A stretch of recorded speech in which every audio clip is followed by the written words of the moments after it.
तो हमारा जो उद्देश्य है वो ये है कि उस एक की पहचान जो है हम आपको करवाएं। Hallelujah, hallelujah, hallelujah.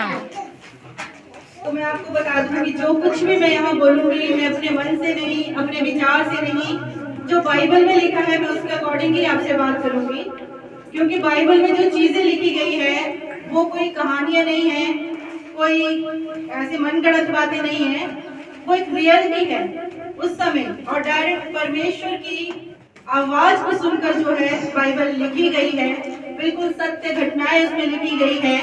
जब आप बाइबल पढ़ेंगे तो 2 तीमुथियुस उसका 3रा अध्याय 16 और 17 जब आप वचन पढ़ेंगे वहां पर साफ लिखा है कि संपूर्ण पवित्र शास्त्र मतलब बाइबल, संपूर्ण पवित्र शास्त्र परमेश्वर की प्रेरणा से रचा गया और उपदेश और समझाने और सुधारने और धार्मिकता की शिक्षा के लिए लाभदायक है। आगे ध्यान से सुनिए, ताकि क्या कहता है वचन, क्यों है संपूर्ण पवित्र शास्त्र?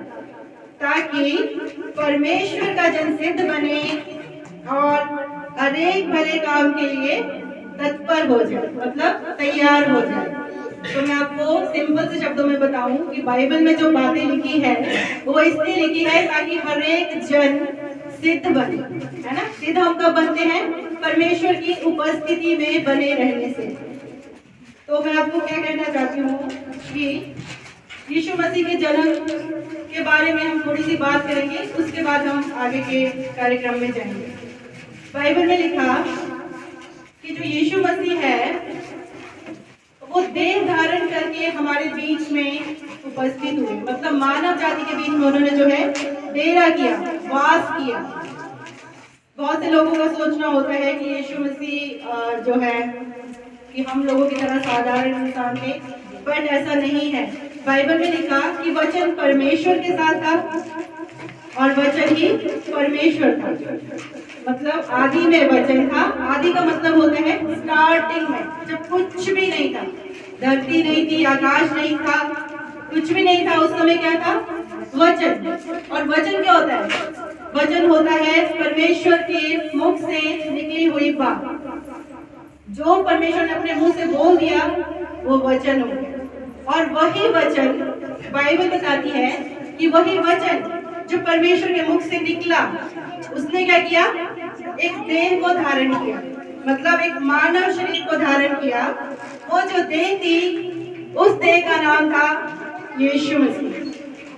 समझ आ रहा है आप लोगों को? वो जो यीशु मसीह है वो देह रूप में हमारे बीच में आए, उन्होंने वास किया।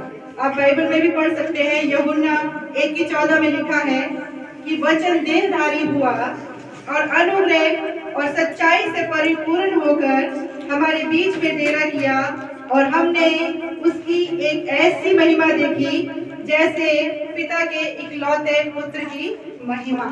तो वचन, जैसे कि मैंने बताया, वचन कौन है?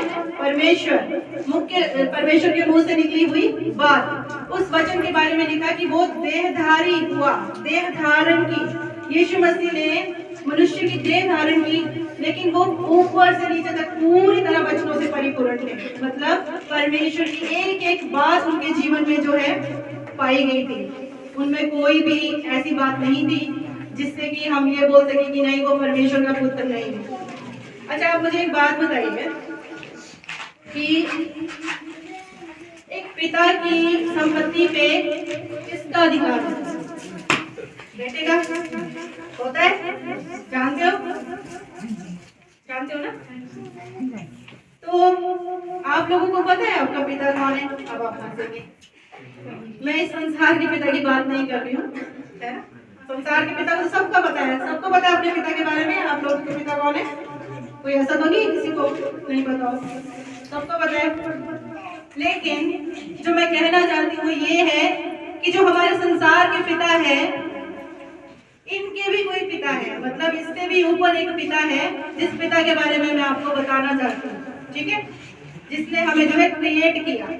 जब बाइबल में लिखा कि जब मनुष्य की उत्पत्ति की गई, उत्पत्ति का मतलब है जब मनुष्य को बनाया गया, तो आदम को बनाया गया, मिट्टी से उसको रचा गया, और परमेश्वर ने उसके नथनों में अपनी श्वास को फूंका, और उसे जीवन दान दिया और एक जीता जागता मनुष्य हमारे समान बन गया। ठीक है, अब आपको मैं जो बताने जा रही हूँ बहुत ध्यान से सुनना। यहाँ पर मैं किसी भी धर्म या जाति की बात नहीं करने वाली हूँ।